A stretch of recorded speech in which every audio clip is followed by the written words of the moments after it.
미국 대학 졸업식에서 유명한 인사들을 초청해서 축사를 듣는 경우가 있습니다. 해리포터의 작가인 조앤 롤링이 2008년 하버드 대학 졸업식에서 실패의 미덕이라는 축사를 했습니다. 그 내용이 뭔가 하면 나는 대학을 졸업한 후에 7년간 실패만 했다.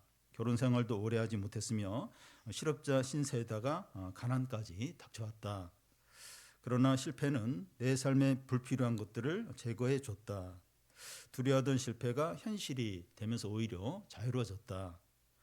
나는 살아 있었고 사랑하는 딸이 있었고 낡은 타자기와 엄청난 아이디어가 있었기 때문에 타임머신을 타고 과거로 돌아가서 해리포터 같은 작품을 쓸 수 있었다는 겁니다.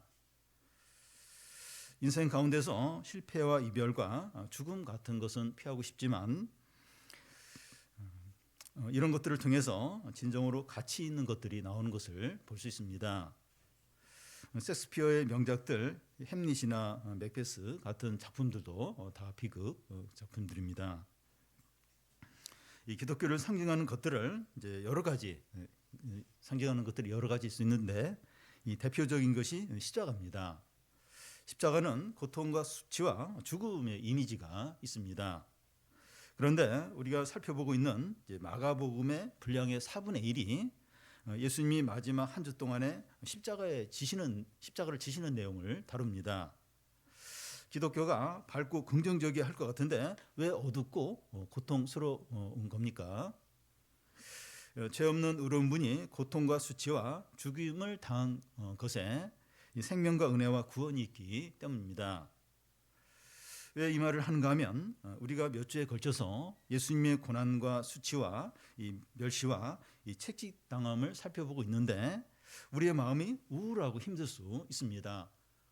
개인적으로 세상에서 힘든 일도 많은데 교회에서도 막 우울한 수치당하고 막 매맞고 그러니까 마음이 더 우울하고 힘들 수 있습니다.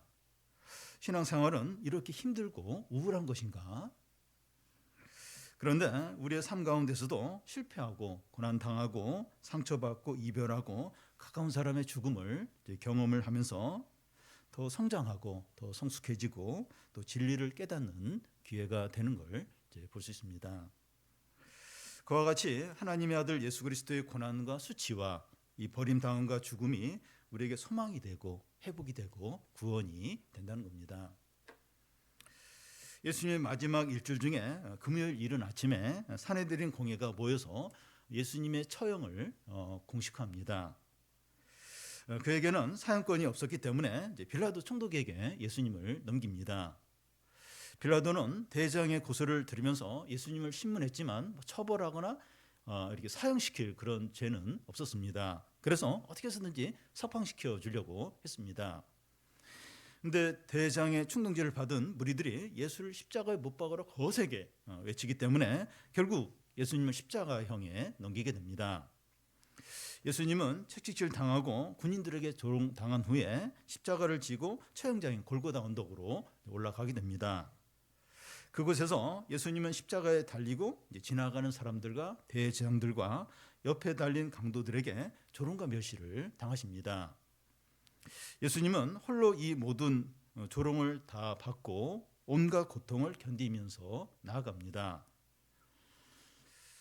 예수께서 우리를 위해서 이 모든 것을 당하고 죽으셨는데 우리가 예수님을 믿고 온 마음으로 반응해서 회복되고 변화되고 거듭나고 풍성함을 누리시기를 바랍니다. 먼저 그 예수님 대신에 십자가를 지게 된 짊어지게 된 구레네 사람 시몬입니다. 21절을 같이 한번 읽겠습니다.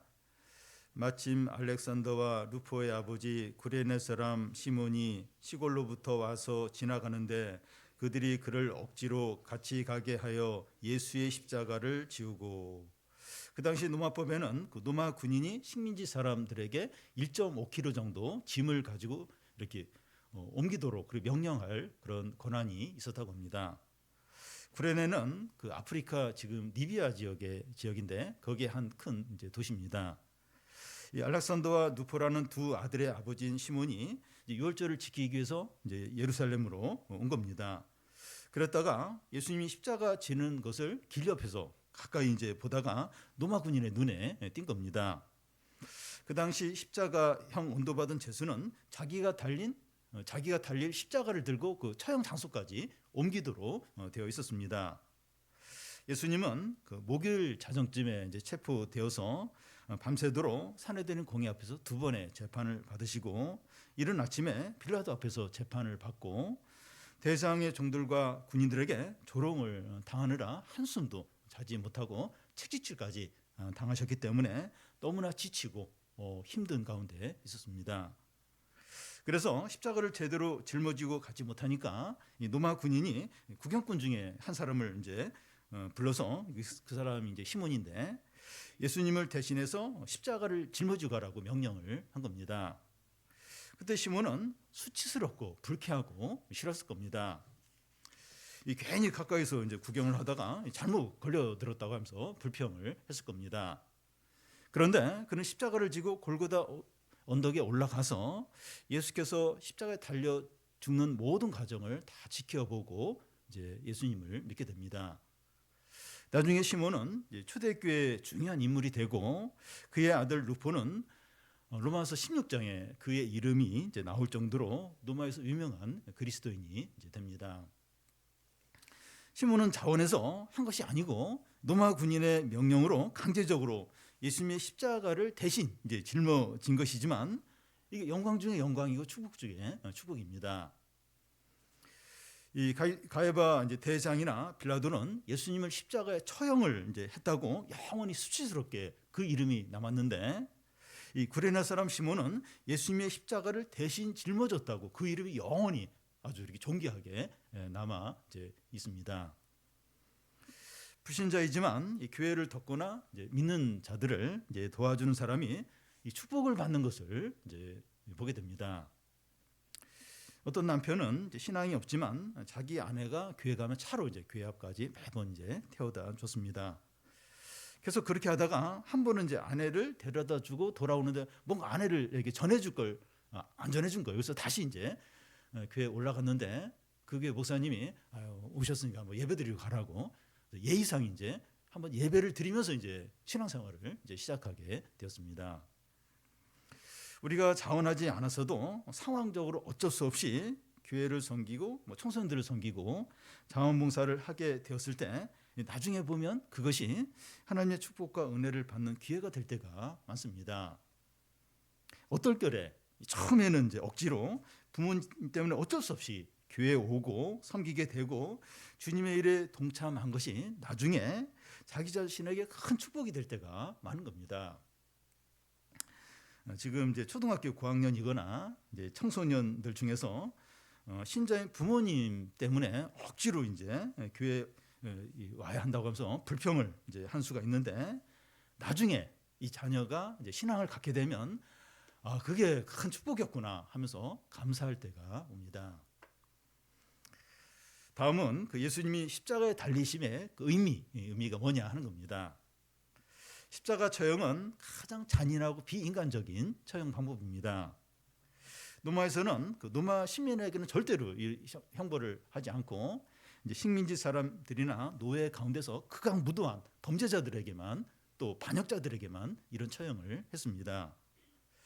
십자가에 달린 사람은 빨리 죽지 않고 3일 정도 이렇게 매달려 있으면서 굶주림과 갈증과 탈수와 호흡 곤란으로 서서히 엄청난 고통을 겪으면서 죽어갑니다. 1000가지 고통을 겪으면서 죽는다고 합니다. 22절과 그 25절을 보면 예수를 끌고 골고다라고 하는 곳에 번역하면 해골의 곳에 이르러 때가 제3시가 되어 십자가에 못 박으니라. 예수님이 십자가에 못 박히신 곳은 예루살렘 성 밖에 있는 골고다라 하는 곳입니다. 이 골고다가 해골의 곳이라는 그런 의미인데 이곳에서 많은 사람들이 처형을 당해서 이런 이름이 붙여질 수도 있고 그곳 지형이 해골 모양을 닮아서 이런 이름이 붙여질 수도 있습니다. 예수님이 이곳에 끌려가셔서 이제 십자가에 달리시게 되는데 그 시간이 3시 성경에 나오는 시간에 플러스 6을 하면 이제 한국 시간이 되는데 오전 9시에 이제 9시를 가리킵니다. 그 시간에 이제 예수님이 십자가에 달리시게 되는데 제수를 십자가에 못 박을 때 십자가 형틀에 이제 사람을 눕히고 대못을 이제 손과 발에 받게 됩니다. 이런 과정에서 제수들은 큰 소리를 지르고 엄청난 고통을 겪게 됩니다. 근데 성경은 이런 기록을 다 빼요. 다 빼고 간단 명료하게 십자가에 못 박으니라. 헬라어 단어는 세 단어로 딱 이렇게 말하고 있습니다. 왜 그랬을까요? 굉장히 중요한 장면이고 이걸 막 이렇게 더 이렇게 리얼하게 표현하지 않고 이렇게 간단하게 하는 이유가 뭡니까? 중요한 것은 예수님이 얼마나 잔인하게 죽임을 당했는가 하는 것을 감정적으로 느끼는 것보다도 예수님이 십자가에 달리셨다는 사실과 신학적인 의미를 아는 게 더 중요하기 때문입니다. 히브리서 13장 11절 12절에 예수님이 십자가에 달리신 의미가 이렇게 나와 있는데요. 죄를 위한 짐승의 피는 대장이 가지고 성소에 들어가서 그 육체는 영문 밖에서 불사름이라. 그러므로 예수도 자기 피로써 백성을 거룩하게 하려고 성문 밖에서 고난을 받으셨느니라. 구약의 속죄 제물을 위한 제사를 드릴 때 짐승을 잡아서 그 피를 대장이 지성소로 가지고 들어가서 백성들의 죄를 이제 속하고 짐승의 몸은 짐 밖에서 불태웠습니다. 그와 같이 예수님도 그의 피로 우리를 거룩하게 하려고 이 성문 밖에서 십자가에 달려 돌아가셨다는 겁니다.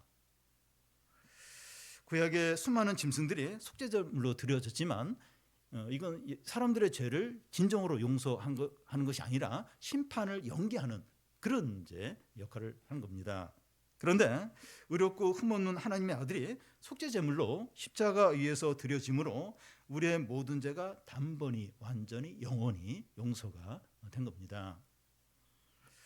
우리가 이것을 알고 믿는 것이 너무나 필요하고 중요합니다. 그래서 이 십자가에 못 박힌 이 장면을 아주 리얼하게 이렇게 막 그렇게 이렇게 나타내지 않고 아주 간단하게 이 사실만 간단하게 말씀하고 있는 겁니다.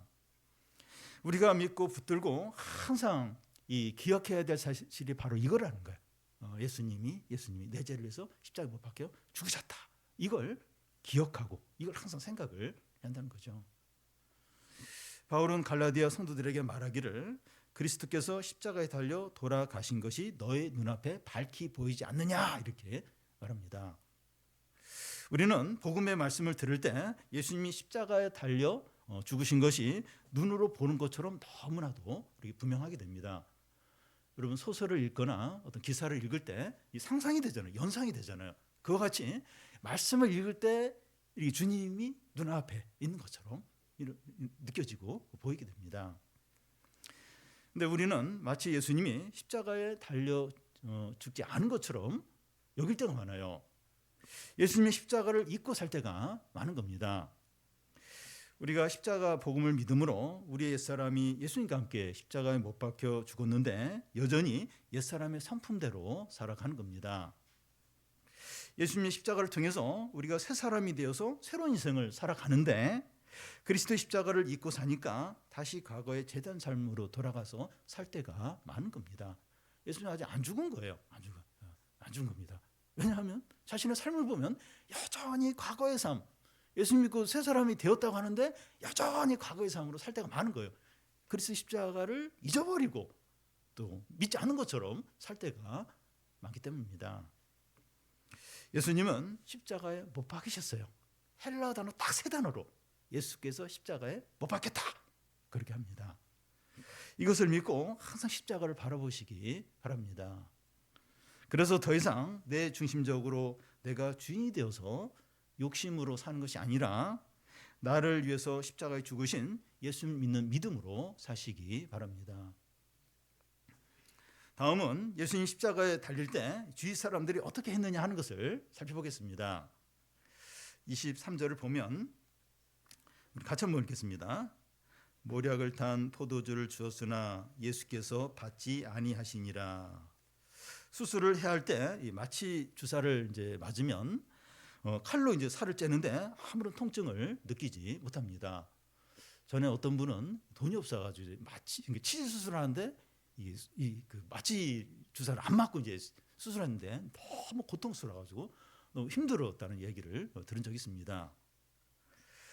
이 출산해야 될 임신부들 중에서 이 무통분만 주사를 맞고 출산하는 분들이 이제 있습니다. 그 당시에 이제 십자가에 달리게 되는 제수들은 너무나 큰 고통을 겪어야 하니까 이 마취 효과가 있는 음료를 마시는 경우가 있었어요. 이 모략을 탄 이제 포도주는 이 고통을 줄여주고 빨리 이제 이렇게 죽게 해주는 효과가 있다고 합니다. 아마 군인이 모략을 탄 이 포도주를 이제 예수님께 마시도록 이렇게 했는데 예수님이 거절을 이제 하셨습니다. 예수님이 이 거절하신 이유가 뭡니까? 우리의 구원을 위해서 받아야 되는 고통과 아픔을 무감각한 가운데 받고 싶지 않으신 거예요. 십자가의 고통을 혼미한 가운데, 몽롱한 가운데 이 받는 것이 아니라 분명한 의식을 가지고 받기를 원하신 겁니다. 마치 그 무통분만을 할 수 있는데도 내 자녀를 내가 고통을 느끼면서 낳겠다 하면서 이렇게 수산하는 분과 같은 거죠. 예수님은 우리 구원을 위해서 받아야 되는 고통이 아무리 힘들다 해도 조금이라도 줄여서 받고 싶지 않으신 겁니다. 손과 발이 못해 박혀 십자가에 이제 달려 있을 때 이 체중으로 인해서 살이 찢어지는 고통을 맨 정신으로 다 받기 원하신 겁니다. 주님이 우리를 위해서 이런 말할 수 없는 고통을 당하셨기 때문에 우리에게 평안이 있는 겁니다. 우리가 누리는 평안과 은혜는 하늘에서 갑자기 떨어진 것이 아니라 하나님의 아들이 말할 수 없는 고통과 희생을 당하셨기 때문이죠. 주님이 이런 엄청난 대가와 희생을 치르고 주시는 평안과 은혜이기 때문에 어느 누구도 어떤 상황도 어떤 어려움도 빼앗아갈 수 없습니다. 참되고 또 완전하고 영원한 평안이기 때문이죠. 24절을 같이 한번 읽겠습니다. 십자가에 못 박고 그 옷을 나눌새 누가 어느 것을 가질까 하여 제비를 뽑더라. 오늘날 사형수가 입던 옷은 아무도 가지려고 하지 않을 겁니다. 그런데 그 당시에는 옷이 귀했기 때문에 이 사형수의 옷은 그 사형을 집행하는 이 군인들의 몫이었습니다. 예수님이 입으셨던 옷은 그 시편 22편 그 18절에 나오는 말씀대로 이제 군인들이 이제 제비를 뽑아서 가져갑니다. 이 겉은 네 조각으로 나누고 이제 속옷은 통으로 되어 있기 때문에 제비 뽑아서 이제 한 사람이 이제 갖는 겁니다. 예수님은 이 자신이 입던 마지막 속옷까지 이 군인들이 제비 뽑아서 나누어 가질 정도로 모든 걸 다 주셨어요. 마지막 속옷까지 다 주셨습니다. 그리고 예수님의 속옷까지 군인들이 가져갔다고 하는 것은 예수님이 벌거 벗긴 가운데 십자가에 달렸다는 것으로 볼 수 있습니다. 물론 천으로 이제 중요한 부분을 가리고 이제 그렇게 달렸을 수도 있는데 그 당시 십자가형에 달리는 제수들은 대부분이 다 이렇게 발가벗긴 가운데 달렸습니다. 예수님은 마지막까지 수치와 모욕을 당하신 겁니다. 예수께서 발가벗겨서 십자가에 달린 것이 우리에게 어떤 의미가 있습니까? 우리가 하나님 앞에 나아갈 때 발가벗긴 상태로 가지 않고 그리스도의 의의 옷을 입고 나아가도록 하기 위해서입니다. 예수께서 우리 죄를 위해서 발가벗기면서 모욕을 당하셨기 때문에 우리는 하나님 앞에서 그리스도 의의 옷을 입고 당당히 나아갈 수 있는 겁니다. 새 정부가 들었을 때마다 이 장관들은 이제 인사청문회를 이제 하게 되고 야당 의원들은 후보자의 비리와 불법과 이제 학력 위조 같은 걸 샅샅이 이제 캐게 되는데 그동안 흠잡을 데 없는 후보자는 거의 없었던 것 같습니다. 우리가 마지막 날 하나님의 법정에 서게 될 때 사단은 청문회 하듯이 우리에게 있는 작은 허물들, 죄, 거짓이라도 들추어내려고 온갖 노력을 이제 할 겁니다. 그런데 우리가 그리스도의 의의 옷을 입고 섰을 때 사단은 우리에게서 어떤 작은 죄나 허물도 찾지 못할 겁니다. 왜냐하면 그리스도의 보혈이 우리의 모든 죄를 완전히 영원히 깨끗게 하셨기 때문입니다. 예수 그리스도가 십자가에서 벌거 벗기심은 우리가 그리스도의 의의 옷을 입도록 하기 위해서입니다. 27절을 우리 같이 한번 읽겠습니다. 강도 둘을 예수와 함께 십자가에 못 박으니 하나는 그의 우편에 하나는 좌편에 있더라. 예수께서 수치당하심의 절정입니다. 2007년 그 버지니아 공대 총기 난사 사건으로 32명을 사망케 한 한국인 조승희라는 사람이 있었습니다. 그 당시 그 사건이 터졌을 때 저와 몇몇 사람들이 알고 있는 조승희 형제가 있었어요. 이 조승희 형제는 지금 목사가 돼서 목회를 잘하고 있는데 그 당시에는 캐나다에서 유학을 하고 있었습니다. 순간적으로 두 사람이 비슷하니까 혹시 이러면서 약간 혼동이 있었습니다. 범죄자와 자기 이름이 비슷할 때 불쾌하고 싫습니다. 예수님이 십자가에 달리실 때 그 자체만 해도 수치인데 예수님의 양옆에 강도들이 같이 달린 겁니다. 예수님이 두 강도 중앙에 달리시니까 마치 두 강도의 두목처럼 이제 또 보이는 거예요. 칼빈은 이것에 대해서 우리가 천사들과 함께 있도록 하기 위해서 예수님이 악인들과 함께 있는 자리까지 내려갔다고 그렇게 말했습니다. 예수님께서 이 강도들 가운데 죽으신 것은 이사야서 53장 12절 말씀의 성취입니다. 그가 범죄자 중에 하나로 헤아림을 받았습니다. 그러나 그가 많은 사람들의 죄를 담당하여 범죄자를 위해서 기도하였느니라. 예수님이 두 강도들의 두목처럼 되셔서 죽으신 이유는 우리의 모든 무거운 죄의 짐을 감당하여 우리를 의롭게 하기 위해서입니다. 마지막으로 그 십자가에 달린 예수님을 향해서 사람들이 조롱하는 것을 살펴보겠습니다. 세 분리의 사람들이 나오는데 지나가는 사람들, 또 대제사장과 서기관들, 그리고 예수님 양옆에 달린 강도들입니다. 29절에서 32절까지 한 절씩 읽겠습니다. 지나가는 자들은 자기 머리를 흔들며 예수를 모욕하여 이르되 아 성전을 헐고 사흘에 짓는 자여, 그와 같이 대제사장들도 서기관들과 함께 희롱하며 서로 말하되 그가 남은 구원하였으되 자기는 구원할 수 없도다.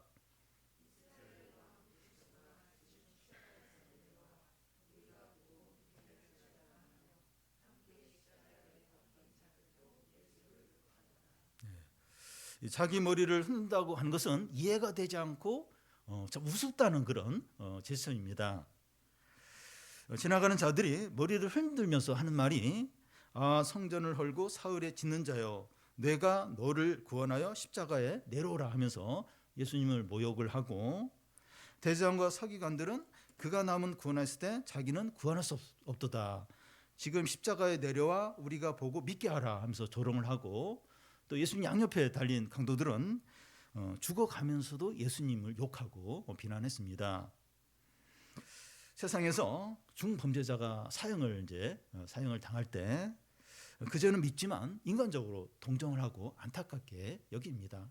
못된 죄인이더라도 죽는 순간에는 불쌍히 여기는 마음을 사람들이 갖습니다. 그런데 아무런 죄도 없고 온갖 선을 행하고 진리를 가르치고 병자들을 고치신 하나님 아들이 십자가에 죽으시는데 죄 있는 모든 사람이 다 비웃는 거예요. 조롱하고 무시하는 겁니다. 이 순간에 온 세상이 예수님을 향하여 멸시하고 비난하고 배척하고 있습니다. 이 순간에는 하나님 아버지까지도 이 아들을 저주하고 계신 겁니다. 그런데 예수님은 온 우주 가운데서 홀로 모든 모욕을 다 듣고 버림당하고 짓밟히면서 한마디 불평도 없이 끝까지 참고 순종하고 계십니다. 사람들이 조롱하는 말 중에서 너가 너를 구원하여 십자가에 내려오라, 지금 십자가에 내려와 우리가 보고 믿게 하라, 이렇게 말합니다. 예수님은 얼마든지 그럴 수 있죠. 얼마든지 그럴 수 있습니다. 예수님이 너무 고통스러워서 십자가에 내려와 버리면 예수님 자신은 구원을 받지만 사람들은 구원을 못 받고 죄 가운데서 영원히 멸망하게 됩니다. 하나님의 모든 진노를 다 받게 됩니다. 예수님이 십자가에서 내려오지 않고 모든 걸 감당하시니까 우리의 구원이 이루어지는 거죠. 우리의 구원이 이루어지는 겁니다. 그런데 대제사장과 서기관이 그가 남은 구원했을 때 자기는 구원할 수 없도다 하면서 예수님을 이제 이렇게 조롱을 했는데, 그들은 예수님이 많은 사람을 구원한 건 인정을 합니다. 예수님 병자들을 고치고 소경을 뜨게 하고 장애인을 걷게 하고 죽은 자를 살리고 오병이어로 많은 사람들을 먹이고 또 놀라운 말씀을 가르친 것이 사람들을 구원한 거다. 예수님이 사람을 구원한 거다. 이건 인정을 합니다. 그런데 지금 예수는 십자가에 달려서 자기 자신도 구원하지 못하고 있다는 거예요. 그렇기 때문에 그동안 예수님이 행하신 기적과 가르침과 구원을 다 무시하고 조롱을 하는 겁니다. 지금 예수님의 모습이 이 모양 이 꼴인데 그의 가르침과 이적이 무슨 소용이 있느냐 하는 겁니다. 믿음이 없는 사람들의 특징은 현재 상태, 그 눈에 보이는 것만 중요시해요. 그걸로 모든 걸 판단합니다. 그런데 믿음이 있는 우리도 그럴 수 있어요. 우리도 얼마든지 이럴 수 있습니다. 경제적으로 어렵고 빚 문제가 해결이 안 되고 취업이 안 되고 또 집 문제에 어려움이 있고 질병으로 고통 가운데 있을 때 우리의 믿음이, 우리의 신앙이 무슨 소용이 있느냐? 지금 취직도 안 되는데 경제적으로 어려운데 이 믿음이 무슨 소용이 있느냐? 이렇게 생각을 할 수 있다는 겁니다. 눈앞에 안 좋은 상황이 우리에게 시험이에요. 이게 시험입니다. 우리의 믿음을 달아보는 거예요. 달아보는 겁니다. 그런데 우리의 삶 가운데서 되는 일이 없고 앞뒤가 꽉 막혀 있을 때 가장 가치 있고 의미 있는 일들이 이루어지는 기회가 됩니다. 물론 그걸로 확 무너지고 더 안 좋아질 수도 있는데 그런 힘든 그런 상황이 가장 가치 있고 의미 있는 게 드러나고 그게 이루어지는 그런 기회가 됩니다. 기독교의 본질은 사람들이 예수께 호산나면서 막 열광하고 막 좋아하는 그런 데 있는 것이 아니라 예수님이 고난당하고 멸시당하고 십자가에 달려 죽으시는 데 있습니다. 예수님이 달린 십자가 앞에서 그 앞을 지나가는 사람들이 무슨 말을 했는가 하면 성전을 헐고 사울에 짓는 자요 이렇게 이제 조롱을 했는데 놀랍게 그 조롱하는 말에 진리가 있습니다. 예수님이 죽으신 후에 사흘 만에 부활하실 것을 말씀하는 겁니다. 예수님은 이 말씀대로 십자가에 죽으시지만 3일 후에 살아납니다. 교만하고 믿음이 없는 자들은 사울 후에 있을 일을 전혀 몰라요. 전혀 몰랐습니다. 물론 예수님이 사울에 부활하리라 몇 번 얘기하시는데 그런 건 뭐 믿지도 않고 그 사울에 일어날 일을 전혀 모릅니다. 그런데 사울의 완전한 역전이 일어나요. 완전히 역전이 일어납니다. 그 비참하게 다 조롱하고 그 예수님이 3일 후에 이제 부활하신 거예요. 부활하신 거예요. 완전한 역전이 일어나죠. 하나님의 약함이 사람보다 강하고 하나님의 어리석음이 사람보다 지혜롭습니다. 여러분 우리의 모든 소유와 현재 복된 신분과 소망이 우리 주님의 낮아지심과 고난과 죽으심으로부터 온 것입니다. 주님이 정죄를 받음으로 우리가 용서를 받았고 주님이 고통을 받음으로 평화를 우리가 얻었고 주님이 수치를 당함으로 우리가 영광을 얻었고 주님이 가난해짐으로 우리가 부유케 되었고 주님이 죽으심으로 우리가 생명을 얻었습니다. 우리의 본질은 우리의 죄로 인해서 수치당하고 빈곤할 수밖에 없고 멸망할 수밖에 없고 죽을 수밖에 없는 그게 우리의 본 모습이에요. 우리 죄로 인해서 그럴 수밖에 없었는데 주님이 모든 것을 대신 당하심으로 우리가 이런 영광과 부유함과 생명을 얻게 된 것이죠. 누군가가 우리에게 갚지 못할 큰 빚을 갚아주거나 우리 자신이나 가족에게 누군가 장기를 이식시켜줘서 살 수 있게 되었다면 너무나 고마워하면서 항상 감사할 거예요. 그분이 어떤 그 사랑과 그 은혜에 너무나도 고마워할 겁니다. 그런데 우리 주님이 우리를 위해서 멸시와 침뱉음과 수치와 십자가의 고통과 버림당한 것에 대해서는 우리는 아무런 느낌도 없고 냉랭하고 하품만 나올 수 있습니다. 다 아는 건데 왜 자꾸 그런 말을 하나? 지루해.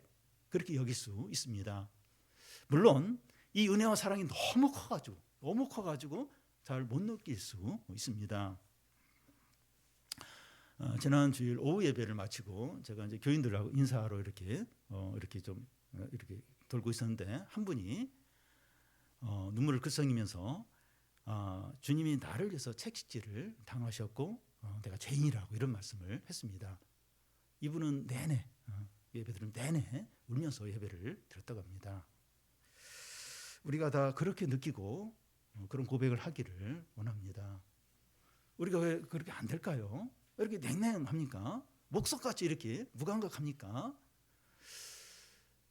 여기 나오는 바리새인과 서기관들, 대제사장들은 전혀 자기들 죄인으로 생각을 안 했기 때문에 그렇습니다. 세리와 창녀들은 예수님이 막 나와서 죄를 고백하고 예수를 믿었는데, 바리새인과 그 서기관과 대제사장은 자기들 죄인으로 안 여기는 거예요. 그러니까 이렇게 아무 죄가 없는 예수님이 이렇게 돌아가신데도 그 앞에서 그렇게 조롱하고 비웃고 아무런 느낌이 없었던 것입니다. 우리의 눈이 열려서, 우리의 어떤 마음의 감각이 살아나서 우리가 얼마나 소망 없는 죄인인가, 얼마나 거짓되고 악하고 음란한 더러운 죄인인가 하는 걸 알게 되길 원합니다. 우리 눈이 열려야 돼. 우리가 얼마나 죄인인가, 얼마나 소망 없는 자인가 봐야 됩니다. 우리 안에 있는 이 바리새인 기질, 서기관질, 대제사장들, 남에 대해서는 막 이렇게 남에 있는 그 티는 잘 보이는데 우리 안에 있는 들보는 안 보이는 겁니다. 얼마나 위선적인가, 얼마나 거짓된가, 얼마나 더러운가, 얼마나 음란한가, 얼마나 악한가, 이걸 하나님께서 느껴야 돼요. 그래야 이 침뱉음 당하고 이 채찍질 당하고 이게 나를 위한 것인데 전혀 안 느껴지는 거, 너무 냉랭하다. 이게 깨어져야 됩니다.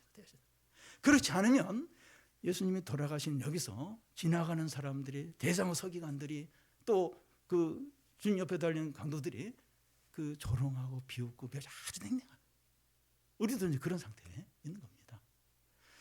하나님께서 우리에게 은혜를 주시도록 성령을 주셔서 예수님의 침뱉음과 고난당함과 이 죽음이 나를 위한 이 소망 없는 죄인, 이 악한 죄인, 내가 이 수치와 저주와 이 모든 걸 당해야 되는데 아무 죄가 없는 이분이 당하셨는데 이게 나를 위한 거다, 이게 느껴지고